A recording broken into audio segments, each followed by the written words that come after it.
Doutora Paula, por que que a gente está tendo tantos casos de autismo, TDAH? Isso é normal? É porque não era falado no passado? Ou realmente a forma como a gente está vivendo atualmente está influenciando a saúde das nossas crianças? E o que que será que nós, pais, estamos fazendo que está colaborando para isso? Gente, o sono, ele é importante para a criança e para o adulto, ele é a base da nossa vida. Se a gente não dorme, a gente morre. Hoje em dia se ouve muito falar de telas. Eu entendo, assim, quando tu estuda um pouquinho, tu vê que tem muito mais que só a tela, né? Nosso cotidiano hoje tá muito diferente do que nós fomos programados para. É essa a impressão que eu tenho.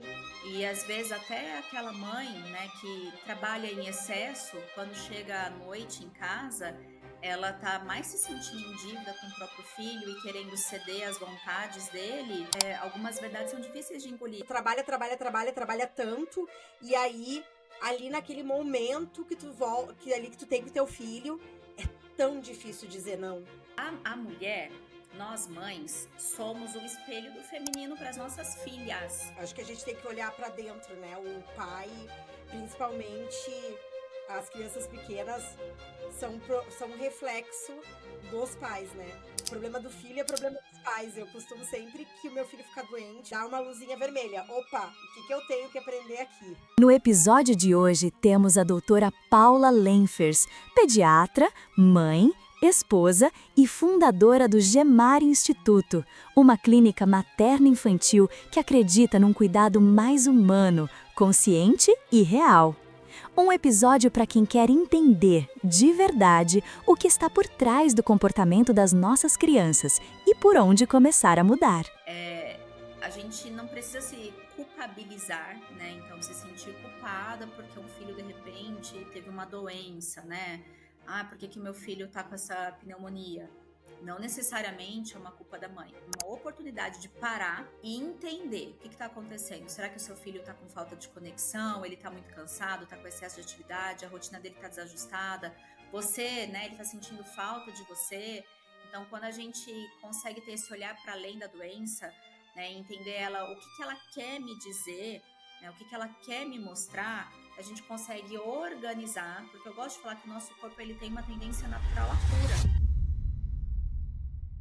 Muito bom dia, boa tarde, dependendo de quando e de onde você está assistindo esse episódio. Nós vamos começar aqui mais um papo que eu tô bem assim empolgada. Hoje eu tô aqui com a doutora Paula Lenfers, diretamente de São José dos Campos. Bom dia, doutora. Olá, pessoal, bom dia. É uma alegria estar aqui, Michele, estou muito feliz. Obrigada. Eu que agradeço.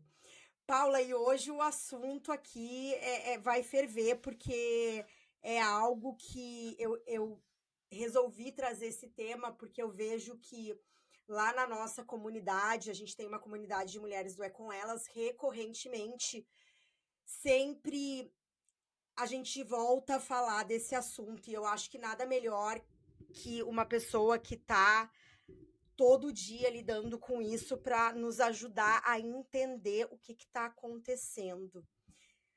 Doutora Paula, por que que a gente está tendo tantos casos de autismo, TDAH? Isso é normal? É porque não era falado no passado? Ou realmente a forma como a gente está vivendo atualmente está influenciando a saúde das nossas crianças? E para isso, Michele, não existe uma única resposta, né? Existe sempre, como quase tudo na medicina da raiva, mas é a verdade, né? Um conjunto de fatores. Então, sim, TDAH, autismo e outros transtornos do neurocomportamento, eles são mais diagnosticados porque são mais estudados, a gente tem maiores critérios, mais pessoas capacitadas para ter esse olhar, para reconhecer, mais pais informados para também perceberem nos seus filhos sinais e sintomas e levarem para os profissionais, né? Então, esse casamento de maior informação, pais mais informados e mais possibilidades diagnósticas, ele aumenta naturalmente o número de casos, porque ninguém vai fazer diagnóstico daquilo que não conhece. A partir do momento que a gente conhece, a gente consegue ver melhor. E a gente sabe que a base, né, de muitas alterações do neurocomportamento é a genética. né? A gente tem aí de mais de 70% de influência genética nessas doenças. Só que daí a gente também tem aquele conceito da epigenética, que é eu tenho os meus genes que podem estar favoráveis ou não para para determinada doença, né? E vem o ambiente que vão modular a maneira como esses genes vão se expressar. Então, se a gente pensar que a gente tem uma genética favorável, a gente tem uma qualidade de vida pior, a gente tem mulheres e homens sendo pais e mães com uma idade mais avançada, com uma qualidade de vida mais prejudicada. Muitas mulheres são mães com a sua própria saúde mental alterada, utilizando, né, antidepressivos, com quadros de depressão e outros transtornos. E tudo isso, obviamente, vai também sendo fator de risco para o aparecimento dessas doenças. Nossa, eu não sabia que a idade que a mulher tem filho influenciava também, porque realmente tens razão, né? A gente tá cada vez mais esperando e você já vê vários casos de mulher com mais de 40 tendo filho, né? Exatamente. Hoje acaba sendo quase que normal a mulher de 35 mais, né, querer ter filho, porque ela passa primeiro por toda uma jornada de estudar, se capacitar, ir trabalhar, e quando ela se sente bem ou estável, né, ela vai começar a pensar nos filhos. Então, não julgo, né, isso não cabe a mim, mas se a gente pensar biologicamente, essa idade materna já está avançada. E a gente sabe que também a idade avançada do homem, então homens pais acima de 40 anos, aumentam também consideravelmente o risco para TEA, por exemplo, né, para autismo. Então, a idade, a gente vai tendo oxidação, né, essas multiplicações do nosso DNA erradas, e não tem jeito, acaba que o corpo sente. E mais uma paradinha aqui nesse episódio, porque eu tenho um convite muito especial para te fazer. Se você ainda não faz parte da comunidade É Com Elas, clica no link da descrição e entra para o nosso grupo de WhatsApp, aonde mulheres no mundo todo estão se apoiando a fim de criar uma vida extraordinária. Lá nós temos o nosso grupo Manhãs Sagradas, onde você vai aprender com o nosso apoio a criar uma rotina do zero para mudar a sua vida. Você tem grupos de maternidade, grupo para você destravar no digital, você tem beleza, enfim, é todo um apoio em várias áreas da vida que importam para as mulheres. Então faz o seguinte, se isso faz sentido para você, clica no link aqui embaixo e participe do canal É Com Elas. Vai ser um prazer te receber lá. E aí acaba que transmite isso, então, para os filhos, né? Correto? E, Paula, o que tu percebe, assim, que, como, vamos dizer assim, eu como mãe, meu filho tem 9 anos também, já diagnosticado com TDAH, já tomando medicação. A gente passou para chegar na medicação, foi mais de um ano de testes, não foi, assim, uma coisa agora, mas mesmo aqui na Alemanha, que a gente tem uma educação um pouquinho diferente, eu falo que é a turma do TDAH lá na escola do meu filho, né? Porque eu acho que já são 3 que tomam Ritalina e outros estão sendo já diagnosticados. E o que será que nós, pais, estamos fazendo que está colaborando para isso? Eu tenho algumas coisas em mente, mas queria ouvir de você como profissional da saúde. Eu diria assim, ô Michele, o seu filho tem TDAH porque ele pode ter, né? A gente não tem a doença que nós não fomos programados, né, para termos. Só que várias questões comportamentais podem fazer os sintomas ficarem mais exacerbados, né? Então, ele tem lá a herança, né, hereditária dele no gene, que favorece o TDAH, e daí a gente vai ter, né? Não estou falando que é o seu caso, eu estou falando que são situações que vão exacerbar os sintomas, tá? O uso excessivo de telas, a quantidade inadequada de horas de sono, ou horário inadequado de sono, crianças ou adolescentes, né, que não saem ao ar livre, que não brincam, que não fazem atividade física, a alimentação inadequada. Tudo isso, quando está muito desorganizado, faz com que você tenha mais gatilhos, né, para os sintomas ficarem mais exacerbados, ficarem mais perceptíveis, né? Entendi, entendi. Eu quero tocar em 2 pontos, eu até estudando um pouquinho o teu conteúdo para trazer aqui, eu assisti uma live tua e eu achei muito interessante, que eu acho que é uma coisa que a gente não pensa bastante, que é o sono. Se fala muito em tela, alimentação, mas eu achei muito interessante. Tu podia um pouquinho trazer um pouquinho para as mulheres aqui, qual que é a importância do sono para uma criança? É, gente, o sono, ele é importante para a criança e para o adulto, ele é a base da nossa vida. Se a gente não dorme, a gente morre. Isso assim, parece, não, você está exagerando. Não é verdade. Se a gente não dorme, a gente vai morrer. O nosso corpo ele entra em colapso, né? Então a gente precisa dormir. O nosso corpo ele tem, entre aspas, para algumas pessoas essa falha, né? Para outras esse presente. Né? Mas o É fato verdade. é que durante a noite o nosso corpo precisa, né? O cérebro, principalmente, né? Falando de comportamento, ele precisa dar uma desacelerada nos seus impulsos, na sua temperatura, no seu metabolismo, para quase como se a gente tivesse um monte de abinha aberta lá no nosso computador, um monte de pasta com um monte de arquivo ali na lixeira. A gente precisa descartar esses arquivos que não está sendo, que a gente não está mais utilizando. A gente precisa fechar algumas abas para o sistema não começar a dar uma falhada. E isso no nosso cérebro acontece durante a noite. A gente consegue fazer essa limpeza. Eu falo que a noite é quase como se estivesse passando uma vassourinha ali no cérebro. Tira essa sujeira excessiva, fazendo com que no próximo dia. E mais do que isso, né? Ele tira essa sujeira durante a noite e a informação que é importante, ela vai lá, opa, isso aqui é importante, deixa eu guardar isso aqui nessa pasta, deixa eu guardar isso aqui nessa gaveta, Organiza. deixa eu colocar isso aqui nesse lugar.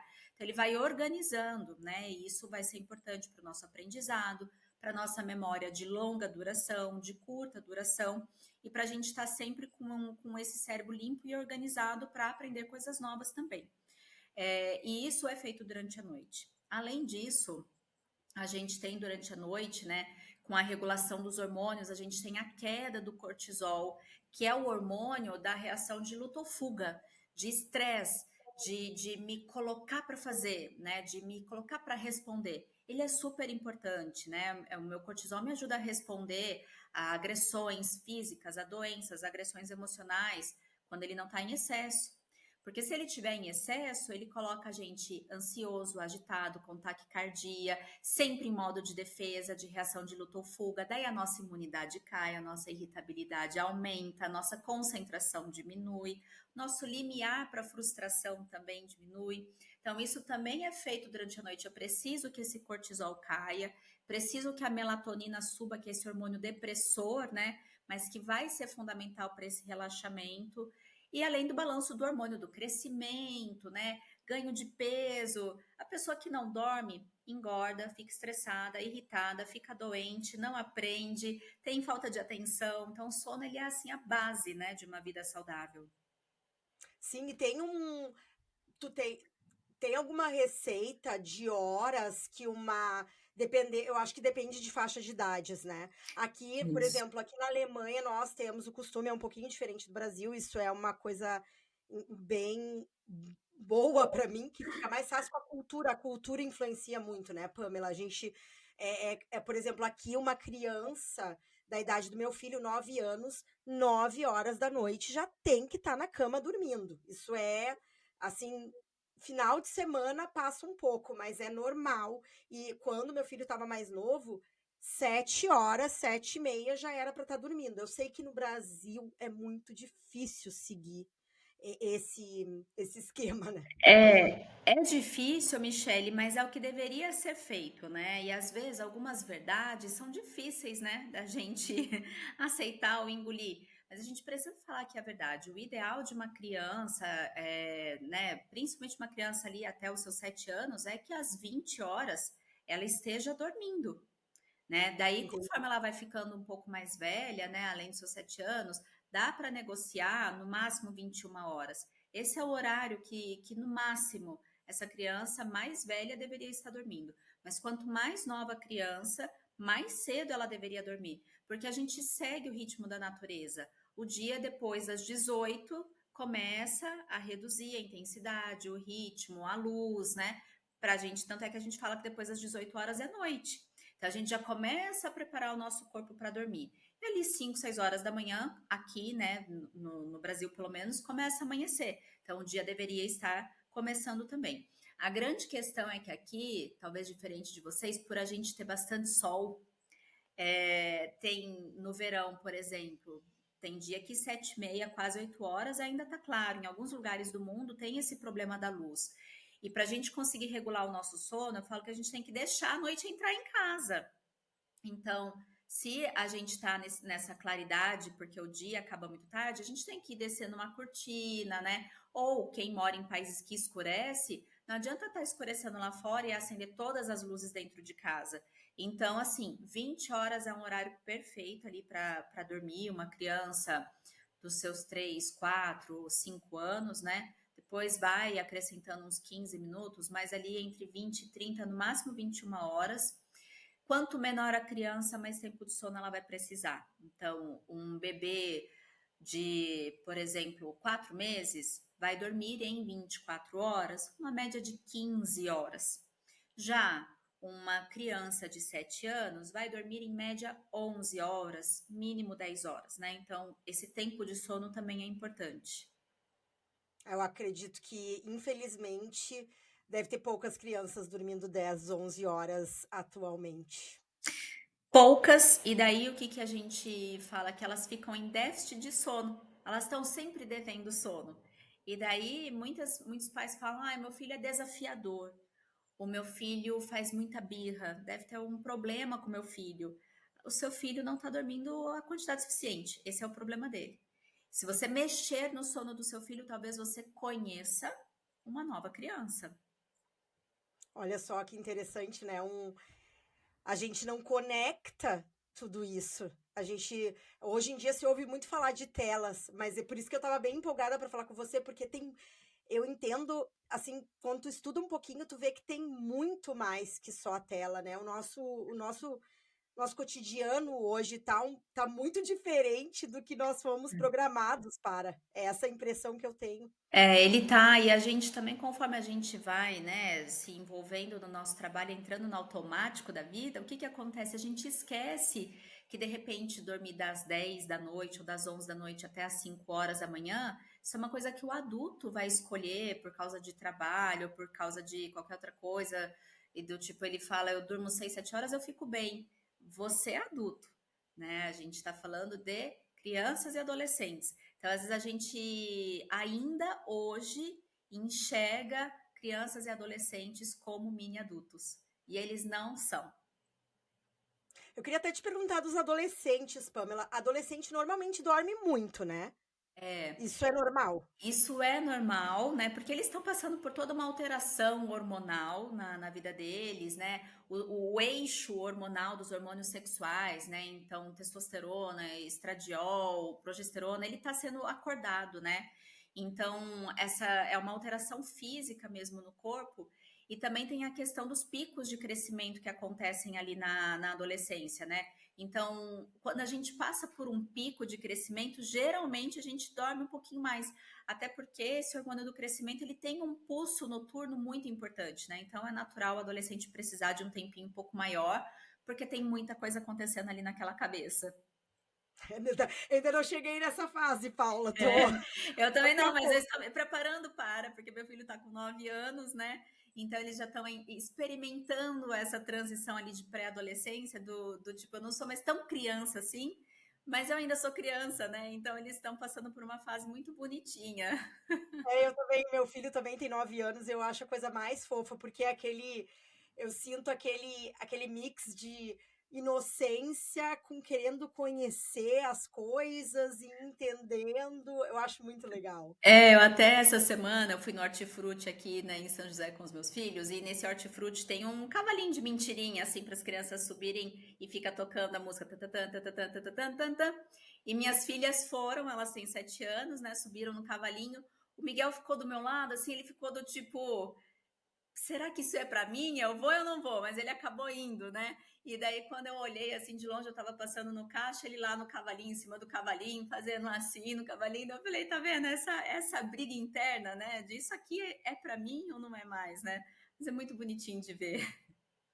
Aí eu falei, podia parar nessa fase, podia É, parar nessa fase. Para mim tá sendo essa fase é muito maravilhoso, gostosa. muito gostosa. E aí, Paula, agora tu falando disso, a gente entrando nesse assunto, eu queria falar um pouquinho que teve até, foi muito falado nas últimas semanas. Gente, se eu errar como falar, que é uma palavra difícil para mim, de adultização, correto? Sim. Foi uma palavra que estava muito em alta nas últimas semanas e eu não queria deixar de tocar nesse assunto também. Já que a gente entrou no assunto pré-adolescência, etc., isso realmente está acontecendo, Paulo? Eu queria muito ouvir de uma médica. Tem chegado crianças no teu consultório que estão ah, sendo virando adolescentes ou virando adultas antes do tempo? Isso é real mesmo? Isso é real, ô Michele, isso é muito real. A gente vê aí, né? A mídia social ela é maravilhosa, né? Ela é uma excelente ferramenta de trabalho, de informação, de aprendizado, né? Ela pode ser maravilhosa, uma ferramenta maravilhosa, mas ela também ela é muito perigosa, né?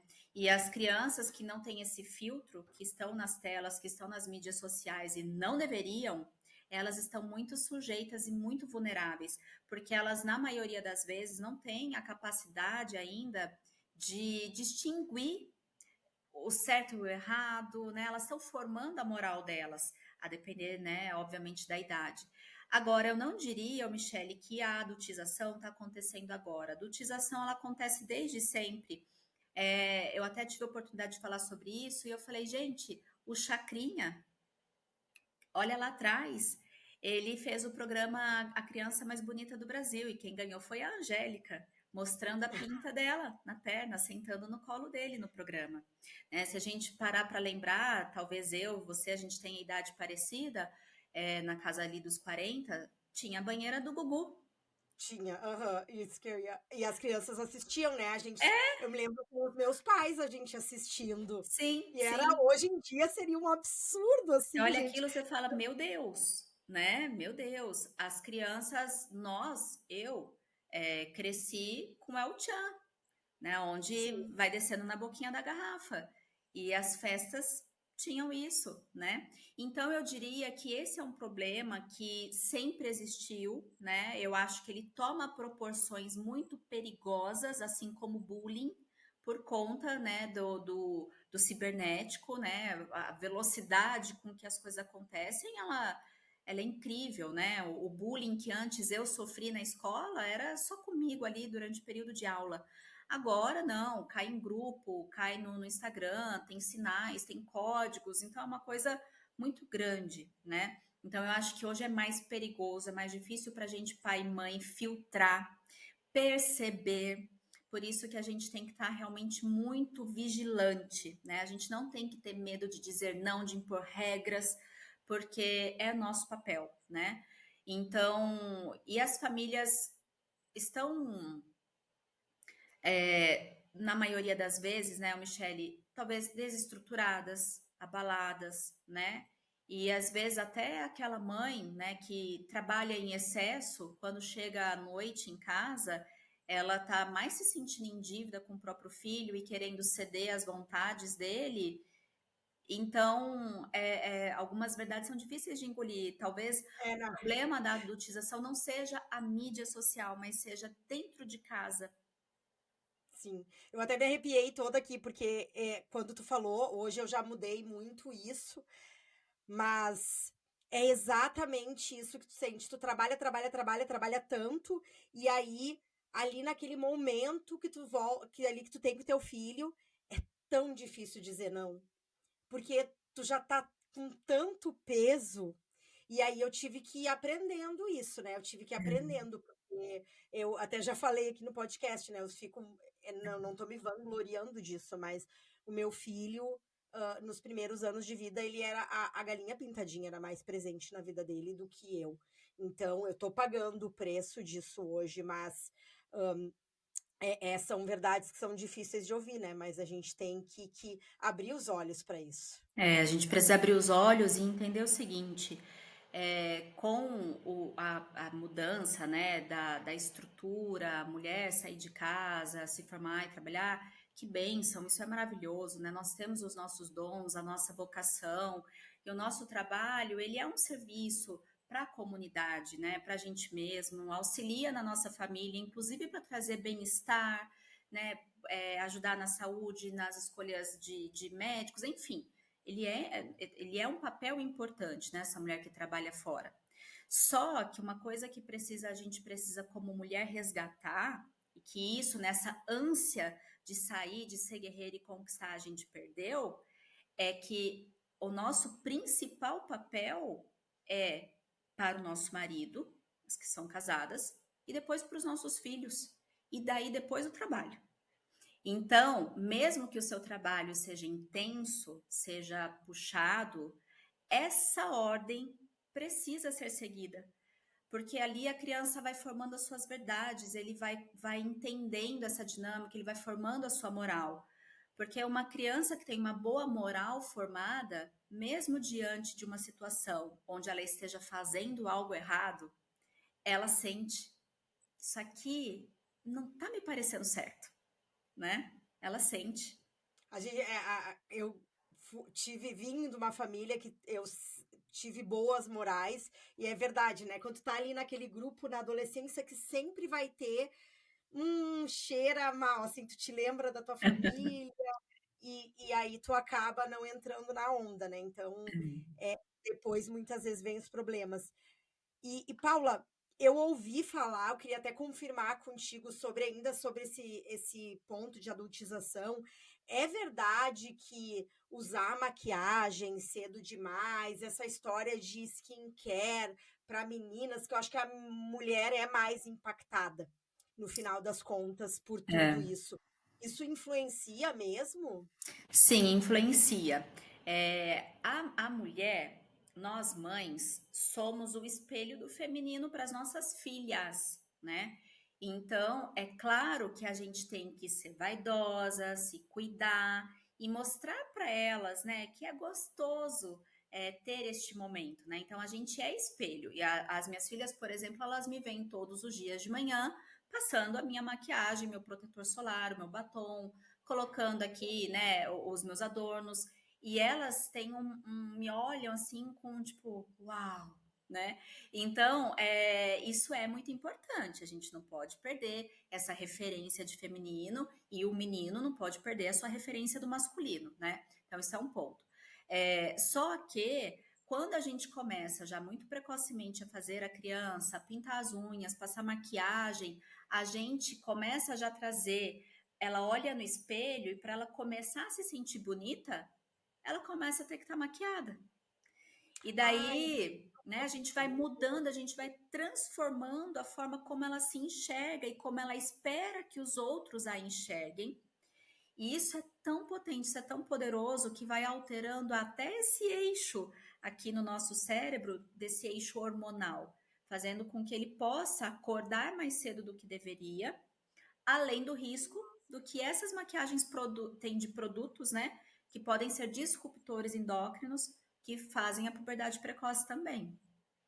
caraca, que tu falou um pouquinho em precoce. O que é precoce? Qual a idade que tu diria assim que não indico como médica começar Sim.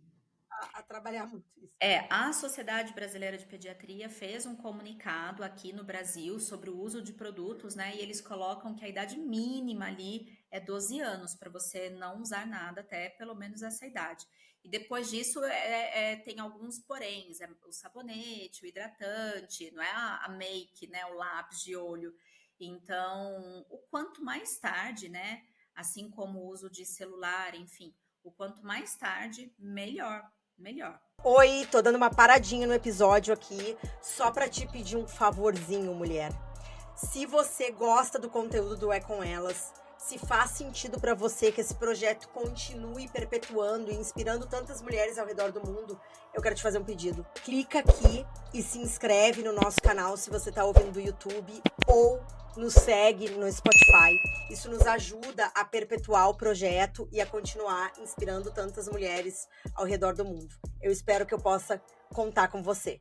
Nossa, eu nunca tinha parado para pensar, Paula, que realmente vai mexendo até na identidade, porque não é, ela tem que se sentir bonita. Nossa, uma criança linda, pele maravilhosa. Exatamente. Eu olho a pele do meu filho e eu falo, filho, ai, que sonho ter a tua pele, assim, tu passa a mão, é aquela coisinha maravilhosa. E aí ela vai, é uma identidade até que ela vai construindo. E aí na É, adolescência precisa disso. você vê, a gente passou por isso. Assim, eu passei por isso quando o Instagram surgiu com os filtros, né? Eu não queria me ver sem filtro. Porque eu com essa bochecha, com o bocão e os olhos de gatinho, me sinto muito mais bonita, né? Então a gente vai mudando a forma como se enxerga. Imagina uma criança que o cérebro ainda não está na formação completa. Eu acredito que é esse o ponto, né? A gente se esquece que é anos para formar o cérebro de uma criança, né? A gente começa a ver eles crescendo e tal e acha que, ah, não, agora já dá, agora já dá. Mas, se eu não me engano, me corri se eu estiver errado, Paula. Eu li alguma vez que é 25 anos para o cérebro estar totalmente formado, correto? É, infelizmente. É isso 25, a gente mesmo. acha o máximo com 25, né? A gente Exatamente. acha o máximo. É, e eu até tenho uma amiga que brinca assim, isso para mulheres, né? Porque homem, vamos dizer ali uns 40. Mas é só brincadeira. Mas assim, de fato, nosso cérebro ele leva um tempo muito grande para amadurecer. Ele vai atingir essa maturidade aí por volta dos seus 20 e poucos anos. Caraca, tem que aceitar, gente. Eu sei que é difícil para nós, pais e mães, até para a gente entender, ter um pouco de mais de paciência, né? Com Com esses certeza. jovens que eles estão construindo a moral deles, as características e eles vão nos testar, né? Eles vão nos testar. Faz parte, né? Eu falo, faz parte da brincadeira, né? A gente, nos primeiros 7 anos, a criança ela tem aquela visão de que o mundo é bom, né? Tudo é bom, tudo é bom.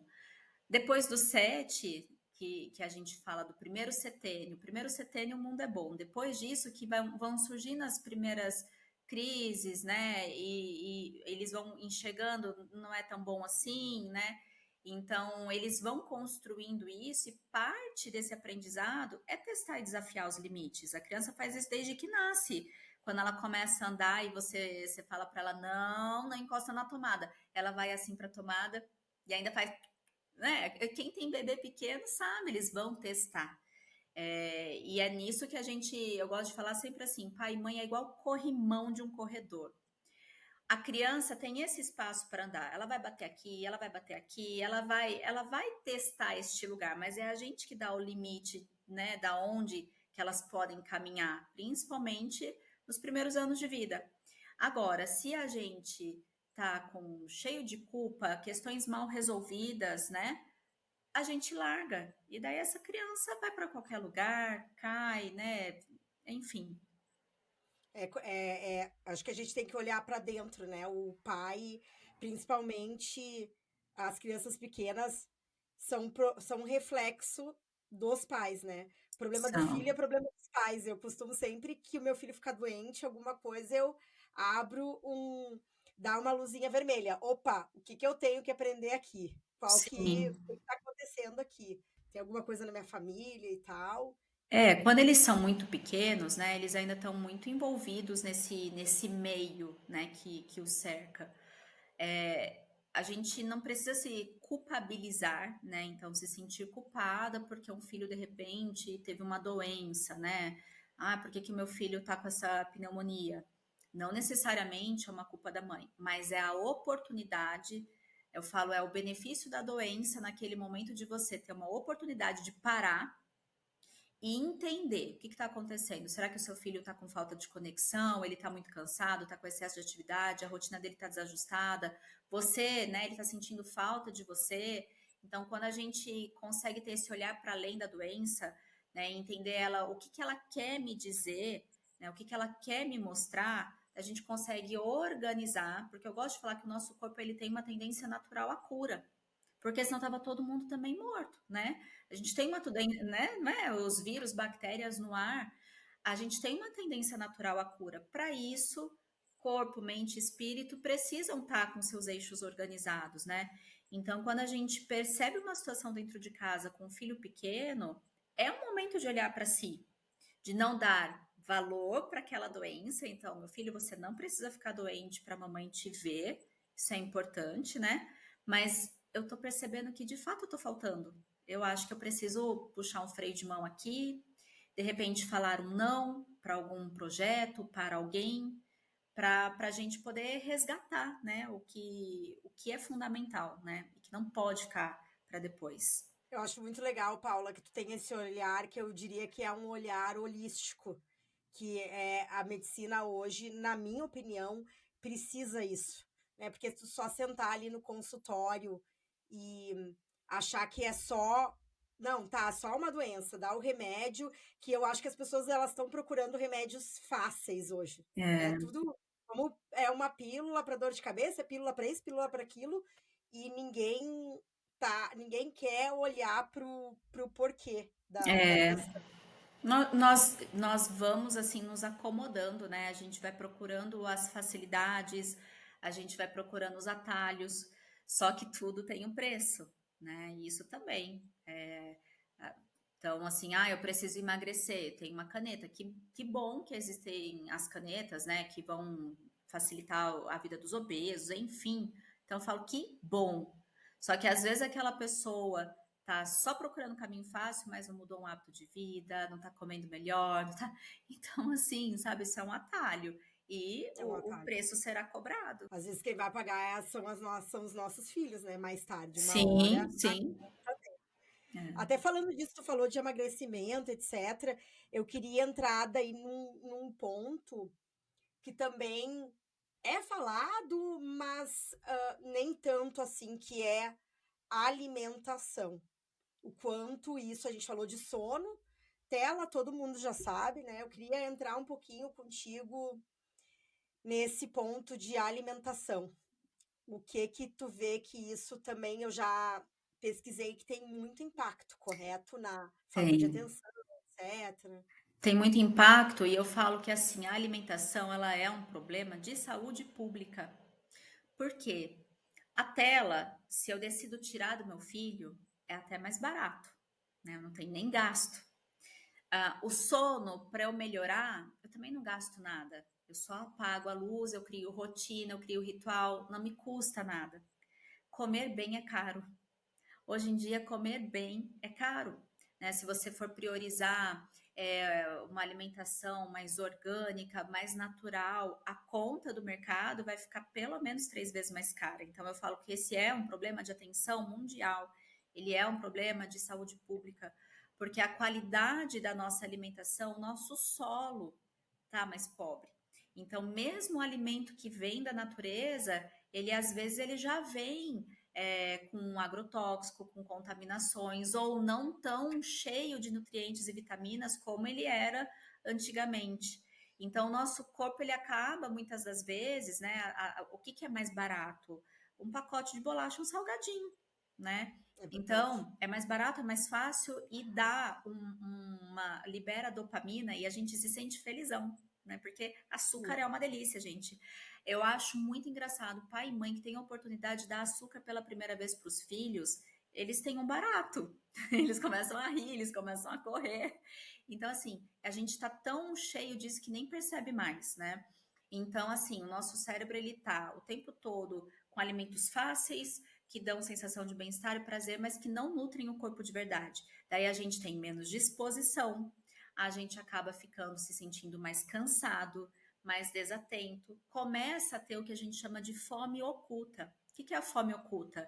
Eu estou com a minha barriga cheia, eu estou com um peso bom na balança, mas o meu corpo está com falta de ferro, de vitamina C, de vitamina B12, né, de coisas essenciais para que ele funcione bem, para que ele não fique doente, para que ele aprenda, para que ele tenha disposição, para que ele consiga ter foco, né? Então, a gente está vivendo um problema aí que é a fome oculta. Sim, sim. E aí tu indica passar por um médico e fazer uma avaliação, suplementação faz sentido, então, para crianças, mesmo para crianças. Faz sentido, mas eu também sei que isso nem sempre é acessível para todos, e eu falo que assim, quando a gente tem intenção, Michele, só de você olhar o seu armário, olhar a sua geladeira e falar, poxa, de verdade, né? Só macarrão, batatinha e bolacha com danoninho. Vou tentar melhorar, deixa eu trazer mais verde, deixa eu trazer mais fruta. Isso com certeza já vai mudar. Você já vai ter o seu filho mais disposto, mais animado e mais saudável. Agora, se você tiver acesso e possibilidade de passar num bom nutricionista, né, que te oriente o que o seu corpo está precisando mais de acordo com a sua necessidade, num bom médico que entenda de suplementação, para não ficar fazendo, porque também é um erro, Michele.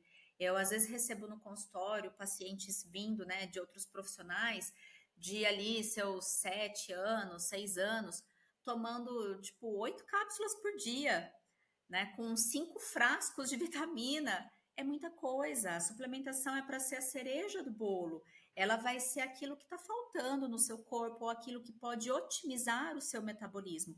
Mas ela não é a base da saúde da sua vida. É dormir bem, comer bem, fazer atividade física, se sentir amado e feliz, né? Então, assim, isso é o A básico. gente volta para o básico, né? Que foi que a gente falou que a gente está procurando, eu acho que suplementação também entra nisso. Ah, não, já que eu não tenho tempo para cozinhar, deixa eu tomar aqui tudo quanto é pílula, e É, aí faz o efeito, né? E não é bem assim. não é bem assim, né? Até porque, assim, quando a gente toma cápsulas demais, né? Aquilo é uma gelatina. Aquilo vai chegando uma hora no estômago que vai dando azia, gastrite, mal-estar, ou eu faço líquido, ou eu tomo em pó. Da mesma forma, chega uma hora que você não tá aguentando mais. Então, é importante, é super importante, né? Eu faço isso no consultório, tem especialização de suplementação, infantil e materna.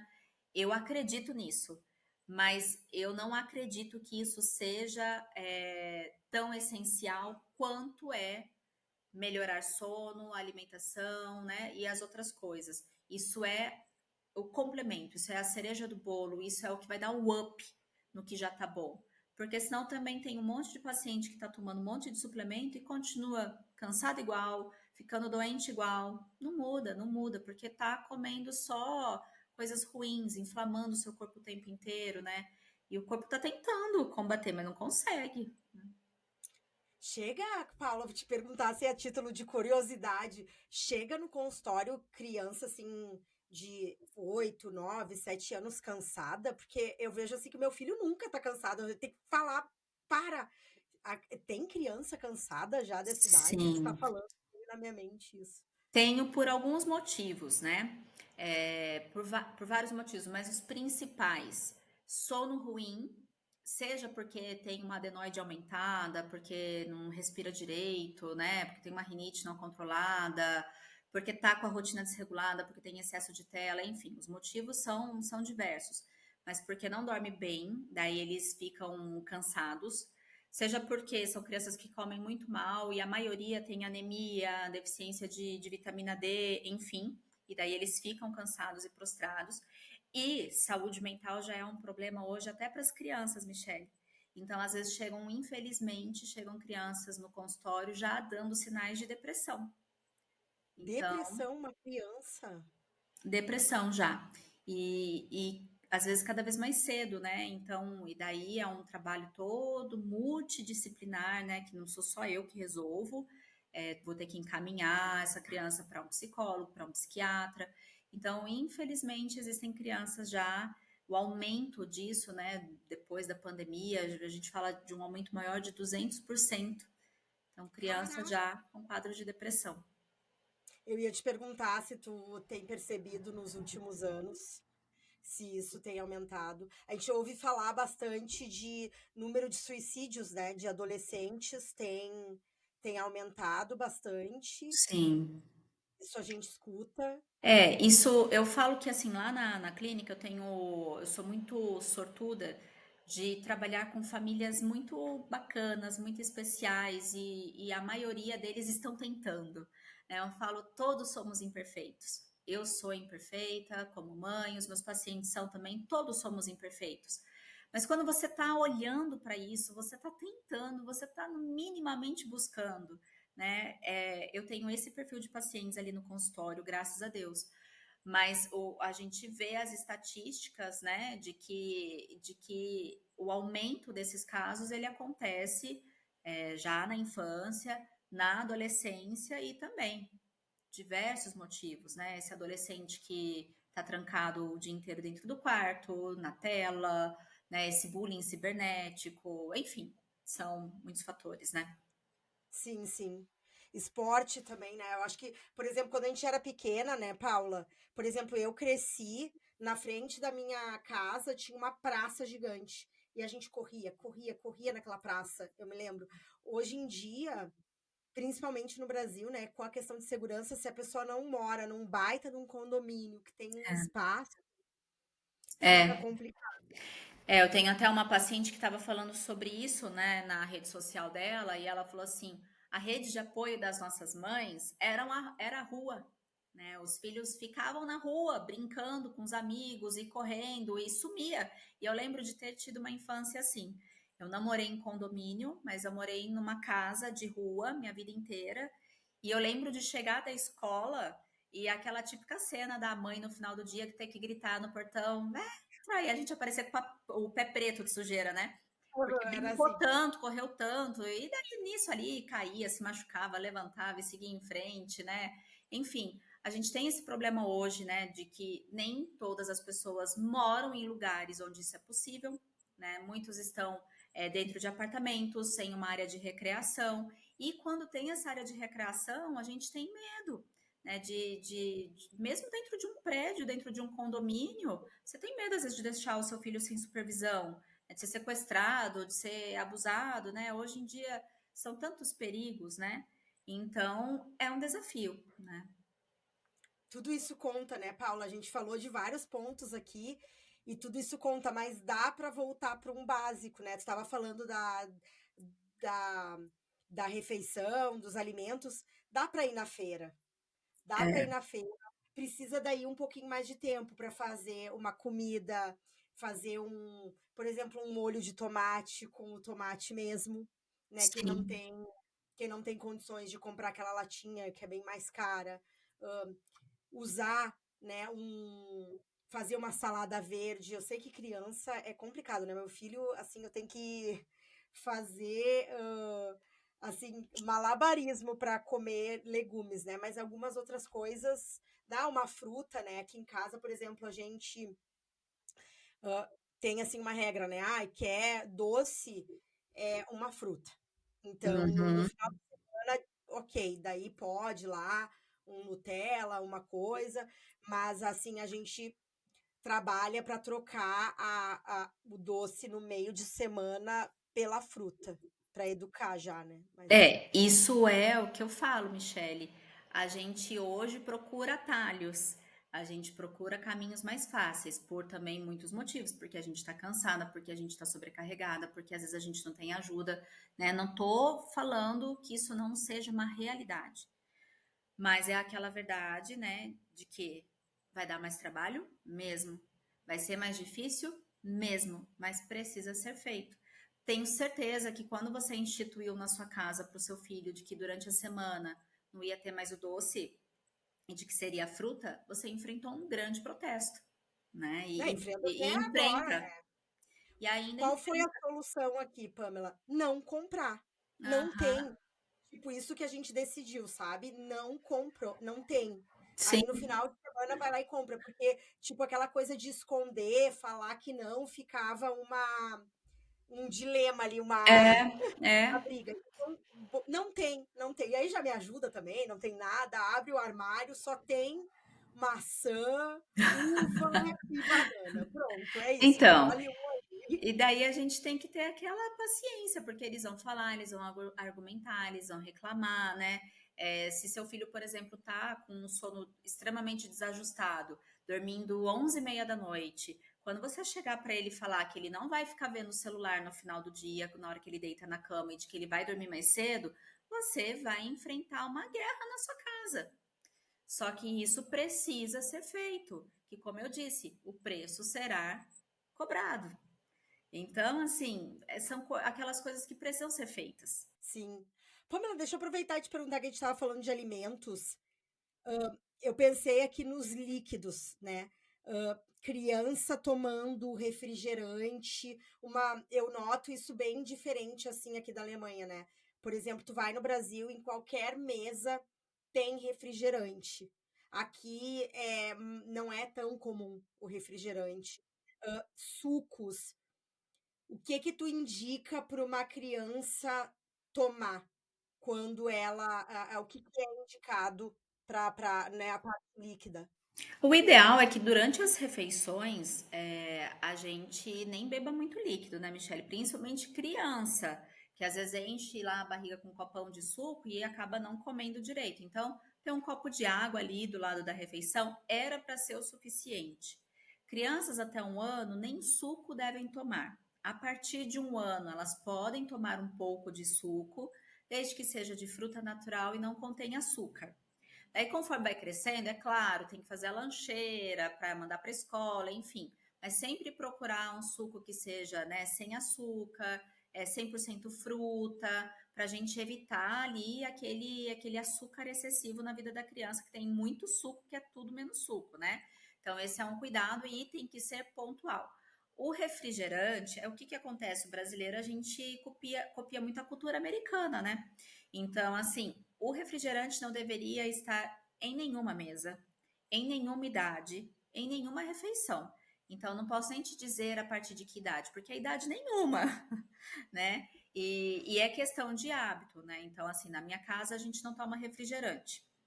E daí, os meus filhos, quando vão em festinhas infantis, às vezes eles pegam um copo achando que é suco de uva, por exemplo, na hora que coloca, cospe, porque aquilo é estranho para quem não está acostumado, né? Mas se for bebendo todo dia um pouquinho, ou se me ver bebendo todos os dias um pouquinho, vai enxergar aquilo como sendo algo natural, como sendo algo que faz parte da rotina, né? Eu não passei minha vida inteira sem beber refrigerante, eu bebia refrigerante, e os meus filhos começaram a ficar um pouco mais velhos, mas eu não assim, eu não bebia excessivo. Minha casa nunca foi a casa de que tinha uma garrafa de refrigerante na mesa. Bebia pontualmente. E os meus filhos, conforme foram crescendo, eles começaram a falar assim para mim: mãe, já te falei para não beber essa Coca-Cola, hein? Isso aí é um veneno, porque eu falava que era veneno, mas eu tava bebendo. E daí eu falei: poxa vida, eu vou ter que largar minha coquinha. É um exemplo, né? Tu falou que era veneno e tava lá bebendo veneno. Daqui a Eu pouco eles estão tive que. bebendo. Larguei minha coquinha, não teve outro jeito, porque senão eu ia, né, ser contraditório. Eu tô falando que é um veneno, mas eu bebo. Então, assim, Sim, né, falo o não que dá. eu falo, não, falo o que eu falo, faça o que eu falo, mas não faça o que eu faço, né? Exato. Não tem Não dá, como. né? Nós pais temos que ser exemplos. Eu falo tipo assim, eu acho que uma das que eu comemoro assim que as maiores conquistas que eu consegui com meu filho. A gente anda treinando muita coisa, mas uma coisa que desde criança eu consegui, o meu filho só toma água. Uhum. Então, nem suco, daí eu não sei se também é alguma coisa de paladar, se eu tive sorte nesse sentido, mas ele só toma água. Então, a gente costuma manter isso aqui em casa para que não entre em costume, né? Suco. É. Exatamente isso que eu pensei, porque eu já não gosto de comer nenhum legume. Tipo, já tem aversão. Eu tenho que ficar fazendo de conta, assim, colocando no arroz, inventando Aham. para entrar uma vitamina. Daí, começar com refrigerante ou suco, eu acho veneno. Não, gente, é um veneno. É um veneno. Eu falo, quem nunca usou uma garrafa de Coca-Cola para desentupir uma pia? E Por daí a gente fica quê? colocando aquilo no Você corpo. volta para dentro. Então, assim, é um veneno e não tem como, não tem um meio termo disso aí, né? Você pode tomar, você pode, daí é escolha sua, mas a gente precisa falar que não dá, né? E que a gente não precisa disso. Sim, é isso, né? Não precisa. Aham. Não precisa. É que é muito pelo exemplo, né? A gente tem que ter. em mente isso, que o que eles veem em casa, eles vão levar para a vida deles, né? Estão construindo a moral, como tu falou. Isso. Porque assim, é normal que a gente tenha, né? É do ser humano, a gente tem a nossa vontade, né? A gente tem os nossos impulsos. A gente precisa da nossa inteligência para ir controlando também a nossa vontade. Então, é algo que a gente vai construindo e a gente aprende, né? A nossa inteligência ela vai sendo moldada com o que a gente está falando, né? Eu aprendo quando alguém me fala alguma coisa, senão a escola, meu Deus, não servia de nada, né? Eu aprendo quando eu vejo o outro fazendo, eu aprendo quando eu testo e dou errado. Então a criança está, né, construindo isso para também com a sua inteligência ter o controle da sua vontade, né, ter o controle dos seus impulsos. Porque se a gente fosse viver só a nossa vontade, ninguém estava trabalhando, estava todo mundo na praia, provavelmente, tomando suco, caipirinha e refrigerante, comendo chocolate, né? Então, assim, a gente não vive só da nossa vontade, né? E a criança, ela vai aprendendo isso de maneira lenta, amorosa, ela vai aprendendo a sua inteligência a controlar esse seu impulso, essa sua vontade. Sim, é que uma das coisas que eu acredito que, pelo menos para mim, como mãe, foi mais difícil é entender isso, que o não é mais importante, é que o não no agora causa toda uma situação, uma frição, mas vai passando os anos e quanto mais não e quanto mais tu conseguir moldar, tu vai tendo menos problemas, né? Parece que Sim. parece uma poupança que tu vai fazendo, né, Pamela? Eu tenho essa Isso impressão. e assim, eu falo também, ô Michele, que a gente tem que tomar um certo cuidado, né, com as pessoas que estão ao nosso redor. Porque muitas das vezes a gente nem percebe, a nossa consciência vai mudando, né, dependendo do lugar onde a gente está, as pessoas com quem a gente fala, frequenta e convive. A gente vai mudando a nossa consciência, né? Por exemplo, o político ladrão. Às vezes ele já roubou tanto, tanto, tanto, tanto, que às vezes a consciência dele ele já nem acha que pegar aquele dinheiro escondido é roubo, né? E isso a gente tem que ter esse cuidado com os nossos filhos, né? A gente tem que cuidar desse ambiente todo que o cerca, não só como família, mas o todo que o cerca. E muitas das vezes a gente não tem algumas escolhas, a gente não escolhe todas as pessoas que estão ao nosso redor, na escola, os nossos vizinhos, né? A gente está ali. Mas a gente tem que ter esse olhar crítico, que é o que eu falei, a criança faz aquela coisa sabendo que está fazendo errado. Porque senão, às vezes, dependendo do grupo que você participa, você se sente uma mãe ET. Você fala, nossa, mas eu sou a única mãe que o filho dorme cedo, que troca o doce por fruta e que não toma suco. Você começa, dependendo do lugar que você está, pensar, isso deve ser errado, coitado do meu filho, ele deve estar sofrendo porque não come um docinho. Então, a gente tem que ter muito cuidado, um senso crítico muito grande para saber com quem a gente anda e quem a gente está usando como referência. Nossa, é verdade, né, Paula? É, é tão anormal que daí tu começa a te perguntar, né? Será que eu tô. Ah, será que eu não tô Exagerando? fazendo exagerando, exagerando, essa é a palavra, né? É. Porque a gente disturbou, como é que se fala? Disturpou toda essa Sim, situação, né? sim. E isso funciona, por exemplo, para celular. Eu já vi mães assim com filhos de 9, 10 anos, né? Ah, não, mas o meu filho precisa ter o celular, porque senão ele não consegue, do grupo da escola, ele não fica sabendo dos trabalhos. Eu falei, não, não, não. Você está criando uma necessidade. Não. Então, assim, não precisa. Não precisa, você então conversa na escola, deve ter uma agenda eletrônica, vai mandar bilhete, é função, obrigação do seu filho saber o que tem que fazer. Então, assim, não precisa. Então, a gente também cria algumas necessidades, só que daí, às vezes, você chega numa turma de 20 crianças, que 19 tem celular, fala, tadinho do meu filho, tá privado de viver essa tecnologia, né? Então, assim, não, ele não tá privado. Sim, a gente usa. São desculpas até, né, Paula? São desculpas que a gente usa Porque a gente sabe ali que o celular vai dar uma acalmada, vai ter aquele período que tirar a tela, mesmo diminuir, é um período de guerra em casa, é uma coisa assim que tu tem que estar preparada psicologicamente. Eu passei por isso aqui e eu acho que o mundo está acordando aos poucos. Eu tenho essa percepção, por exemplo, a Austrália, como eles vão fazer, eu não sei, né? Mas que até é difícil, mas já tem ali que a partir até os 16 anos não pode ter rede social. Se eu não me engano, a Noruega também está implementando. Aqui na Alemanha está tendo bastante conversas sobre isso, de que a gente tem que proteger as nossas crianças. E eu acho que assim, como isso vai ser feito, talvez descubram até no caminho, né? Talvez a gente comece não conseguindo, errando, mas isso precisa começar, né? Uma criança que nasce hoje, né, nos anos 2020, ela não vai precisar de muito esforço para aprender a mexer nisso.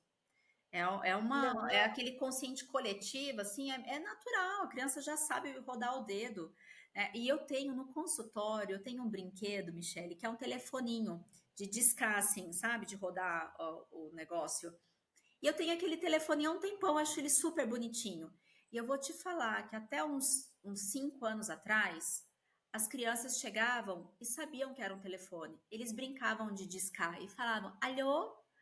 Hoje, os meus pacientes pequenos, eles olham para aquilo, eles não conseguem identificar o que é. Não olha que sabe o que que interessante. é. E eu falo que esse telefone é meu experimento. Porque eu falo, quando a gente é sensível, né? O nosso olhar é sensível, a gente percebe nuances assim pequenas, né? E eu comecei a perceber isso. Eu falei, gente, olha só, seus pacientes não sabem mais. E eu estava até vendo esses dias na internet também, não sei qual país está tentando voltar o telefone, né? Porque a criança aprende sobre os números, sobre ter a paciência de discar, sobre numerais romanos e sobre até o relógio, né? Aprende numerais romanos, tabuada, enfim. Então são coisas que a gente fala, eles já vão nascer com esse chip implantado, já sabendo usar IA e tudo mais, não tem problema. Então a gente tem que, de certa forma, dar uma protegida, dar uma controlada, dar uma filtrada, porque a gente está vendo que os passos que nós estamos dando estão sendo catastróficos, né? Não está sendo bom. É que foi tudo tão rápido, né, Pamela? A gente tá falando aí de o que 20 anos. Eu me lembro meu primeiro smartphone foi ali por volta de 2004, ainda era um Nokia daquele da cobrinha, mas depois foi uma evolução. Tá, tá, tá, tá, tá, tá, tá. E quando eu penso, hoje em dia eu já trabalhei muito essa culpa, mas eu me lembro meu filho, quando ele tinha ali 1, 2 anos, não se falava que era tão ruim a tela. Eu me É, lembro que foi bem na época que surgiu a galinha pintadinha. E todo mundo achava o máximo. Nossa, agora, tipo, põe ali que tá de boa. Hoje tá se é. falando mais disso, né? É porque a gente achava, por isso que eu falo, a gente tem que tomar cuidado. Tudo que assim é atalho, a gente tem que tomar cuidado, porque os frutos a gente não colhe no imediato. E essa educação que a gente quer dar, ela é mais trabalhosa, porque no imediato, às vezes, a gente tem mais protesto, né? Mas é lá a habilidade futura que a gente está construindo.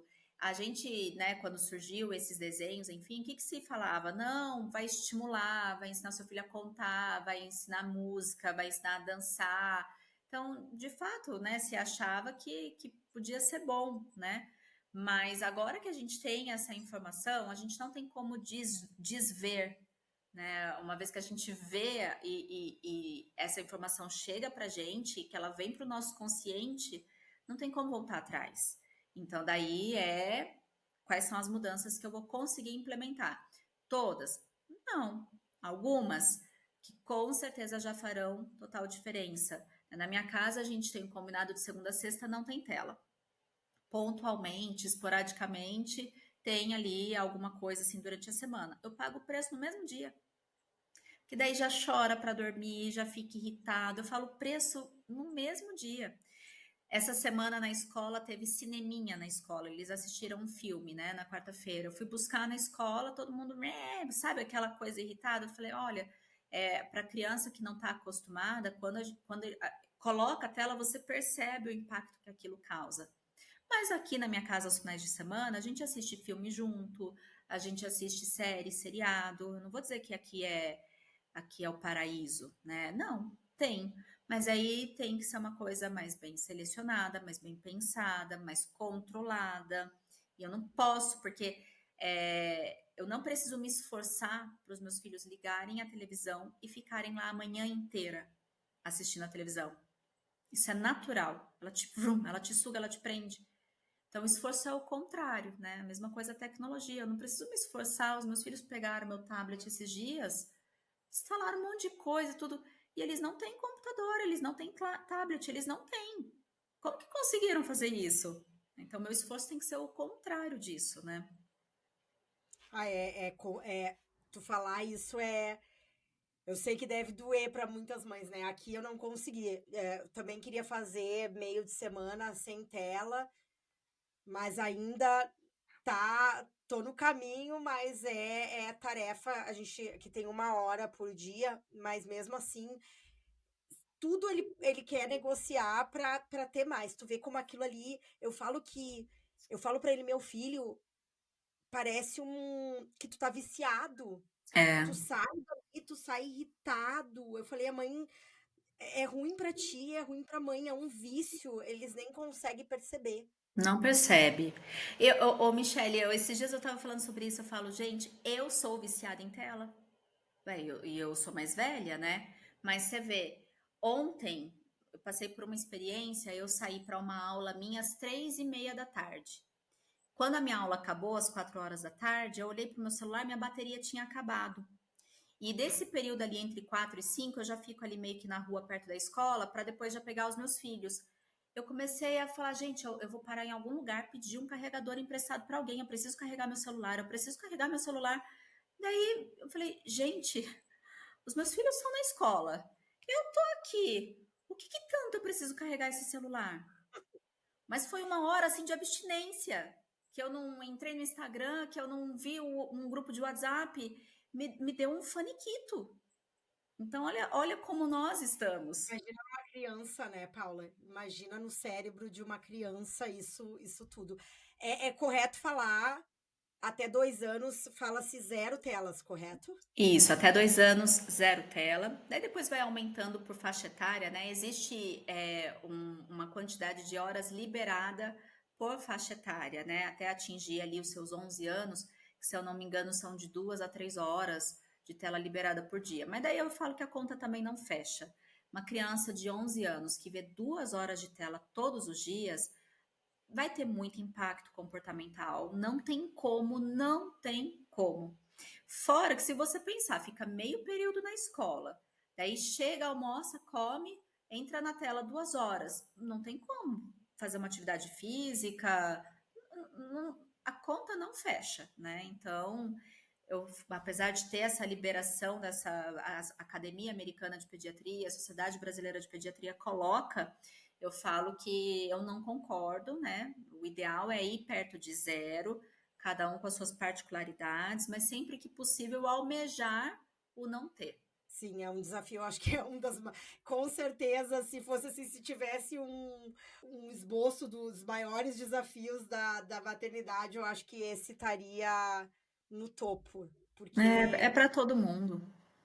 é para todo mundo, né? E quando tu vê os amiguinhos, tu que tem bem pouco tela, deve. Mas, mãe, ele joga isso, ele joga aquilo, e eu não É, posso. essa questão é complicada, porque eu já tive que encerrar algumas amizades. Porque às vezes pedia para ir brincar na casa de amigo, enfim, aí chegava na casa desse amigo, eu ficava sabendo depois que jogou a tarde inteira ou que ficou. Então eu falei, bom, então, né, não que eu encerrei a amizade, mas fui me Não dá para meu filho distanciando, ir lá. né? Não, fui falando não vai poder ir, não vai, porque infelizmente a gente não muda o outro, a gente só muda a gente mesmo, né? Então não são escolhas fáceis, né? Mas Faz parte, faz parte. E é. Paula, por que tu escolheu a pediatria? Conta um pouquinho agora mais sobre ti. Michele, quando eu entrei na faculdade de medicina, eu sempre fui muito rígida zona, assim, sabe? Eu achava que eu queria ser uma uma especialidade vista pela medicina como algo grandioso ou valorizado pelo outro, pela sociedade, né? Então, eu não imaginava ser pediatra, porque existe um preconceito dentro da medicina do pediatra ser fofinho, ser burrinho, né? Ser Ah, existe, tipo, só fala mãezinha, né? Febrezinha. Então eu falava, não, eu não vou ser essa pessoa, né? Eu não quero ser essa pessoa. Mas quando eu estava no terceiro ano da faculdade, que a gente passava pelos internatos, pelas clínicas, eu entrei numa enfermaria de pediatria. E quando eu pisei naquela enfermaria de pediatria, eu senti que eu estava no meu lugar. Então, assim, e eu lutei contra isso, tá? Eu preciso dizer que eu lutei contra esse sentimento. Eu ainda falei, não, não, eu vou estudar outra coisa, eu vou fazer outra coisa, mas a pediatria, ela me conquistou ali naquele primeiro dia que eu pisei naquela enfermaria. E eu falo que depois as coisas vão fazendo sentido, né? Eu desde criança trabalho com crianças, né? Então eu dei aula para crianças no Kumon, eu dava aula de piano na minha casa para crianças. Eu sou católica e na minha casa a gente fazia uma vez por semana o terço das crianças. Então a minha vida inteira acho que foi moldada e preparada, né, para isso. Acho que esse meu lado mãe, ele é muito forte, muito potente. ai, que lindo. Ai, eu acho, é a coisa, é muito fofo, né? As crianças, elas, eu falo assim que a alma, como elas olham o mundo, pena que a gente cresce e perde tanto, né? Assim, É, o positivo, como eles olham para as coisas de uma forma positiva, como eles enxergam. Eu gosto muitas é, vezes de pedir para o meu filho. Ele tem umas ideias que nunca ia passar na minha cabeça de fazer uma coisa, sabe? Então, eu acho assim, e é natural, né? Não é forçado para mostrar algo para eles ser são melhor. muito preciosos, né? E Jesus, ele falava, né? Se vocês quiserem entrar no reino do céu, seja como as crianças, né? Então, elas são maravilhosas. É um privilégio, né? Poder ter os meus filhos e trabalhar com crianças e estar cercada disso, né? Então, é um grande privilégio. Muito legal. Pamela, Pamela não, desculpa, Paula, a gente está se indo para o final do nosso episódio de hoje. E aqui no É Com Elas, a gente tem sempre uma pergunta no final do nosso episódio, que é porque nós somos um podcast que 95% das pessoas que vêm aqui são mulheres e nós temos uma comunidade onde a gente incentiva a mulher a ser o que ela quer ser, se for ser mãe, se for ser empresária, ela lá dentro. A nossa proposta é que ela tenha uma rede de apoio em que ela possa ser quem ela quiser. E a pergunta é: qual mulher te inspira ou te inspirou e por quê? Olha, eu vou ser super clichê, mas eu preciso ser clichê porque eu sou católica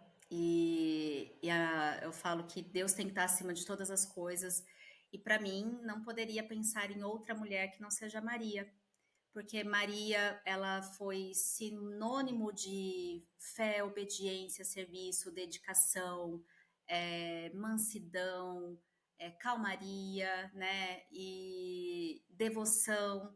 Então, para mim, Maria ensina todas as habilidades que uma mulher, independente da sua posição, do seu cargo, da sua escolha, ensina todas as habilidades que uma mulher precisa ter, né? Então, eu queria ser mais como Maria, se eu pudesse. Estou muito longe, mas eu poder, gostaria. Lindo, lindo. Primeira vez que ela aparece aqui, hein, no É, podcast. Primeira então. vez. Então não é tão clichê assim como tu pensa, Paula. É. Olha só. E Paula, conta um pouquinho mais agora. Tu produz bastante conteúdo para internet. Onde que quem se interessou por conhecer mais um pouquinho do teu trabalho pode te encontrar? Tu atende na clínica, não atende? Eu vou deixar Sim. todos os contatos aqui embaixo, mas queria que tu ah, pudesse dividir aí com as Legal. mulheres. Obrigada. Eu tenho o meu perfil do Instagram, que é o paula.lenfers, Lenfers. Nesse Instagram eu produzo bastante conteúdo, eu tenho lives toda segunda e quarta-feira pela manhã, 7h30 da manhã, horário do Brasil, aquela conversa de 20 minutos para abordar temas de maternidade, criação de filhos, e pediatria, né? Então, é uma alegria para mim produzir conteúdo, eu amo, né? Então, vocês podem me encontrar por lá. Aqui em São José dos Campos, né, eu tenho o Gemar Instituto, que é uma clínica de saúde materna e infantil, tem uma equipe de 10 médicas, eu também atendo lá, atendo presencial, atendo online também. Então, eu estou aí à disposição para bater um papo, pode me chamar no Instagram, é sempre um prazer para mim. Ô, Paula, não sabia que tu atendia online. Temos que Atendo. conversar, então, Eu hein? atendo Temos e que... eu tenho muito paciente de fora, principalmente da Europa, ô Michele, porque é um sistema de saúde muito diferente, né? Total. A gente já conversou E sobre. eu atendo as famílias brasileiras que moram fora, né? Então eles sentem muita falta disso. Então eu tenho um número grande de famílias que moram espalhadas pelo mundo e que a gente acaba fazendo um atendimento para uma orientação, uma pontuação online. Então funciona super bem.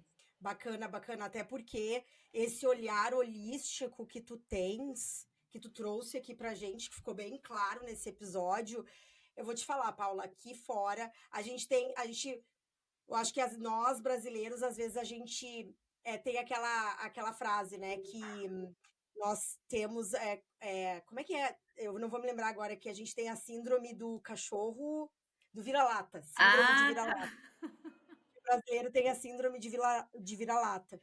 Nunca acha que do Brasil, mas assim, se o pessoal soubesse o quão a medicina aqui da Europa tá atrás da medicina do Brasil, as pessoas ficariam espantadas. Só quem vive sabe que isso é uma realidade. Esse olhar holístico é praticamente impossível encontrar É, aqui. eu já tive a oportunidade de estudar fora, né, e ter contato, né, com outras realidades na área da medicina.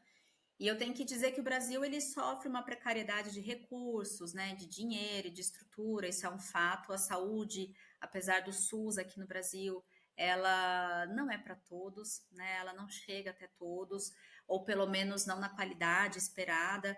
Mas eu vejo que o médico brasileiro, é claro que existem maus profissionais em todos os lugares do mundo e para todas as áreas, né? Mas o médico brasileiro ainda é um serzinho especial. É lindo.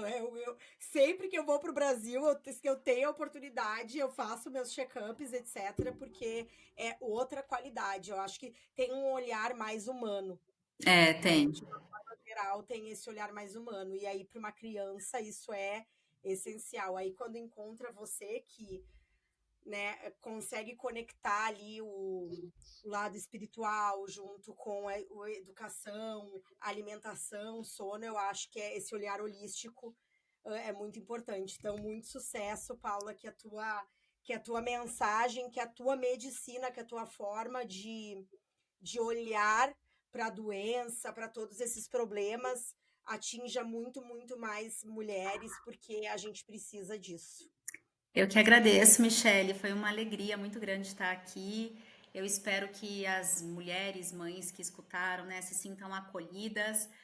Não é uma forma de julgamento, né? É uma forma de despertar. Eu falo, é despertar da mente, porque a gente precisa recuperar o nosso lugar de mulher, de mãe, ainda que sejam mulheres trabalhadoras, né, que levam sustento para casa, mas isso não pode deixar que essa pessoa perca a essência desse feminino na vida dela. Então, eu espero que tenha sido esse momento de um abraço materno aí para muitas de vocês. Eu me senti, a gente está a 12 mil quilômetros de distância, mas me senti abraçada. Ai, que bom. Muito obrigada por a tua presença aqui mais uma vez. Pessoal, todos os dados da Paula estão aqui embaixo, sigam ela no Instagram, entrem na nossa comunidade, por sinal, nós temos, gente, lá na nossa comunidade, a gente tem um grupo que se chama Maternidade, que é para trazer esses assuntos. Então, lá dentro da comunidade tem profissionais da saúde, tem psicólogas, então sintam-se à vontade para ir lá e discutirem. Se vocês tiverem alguma dúvida, usem o canal como uma rede de apoio, porque é o que a gente falou, com elas é para ser a mulher que você deseja, mas trazendo esse lado feminino, cuidando da sua família e desenvolvendo uma mulher excepcional, que é o que a mulher pode ser. Paula, muito obrigada e até o próximo episódio.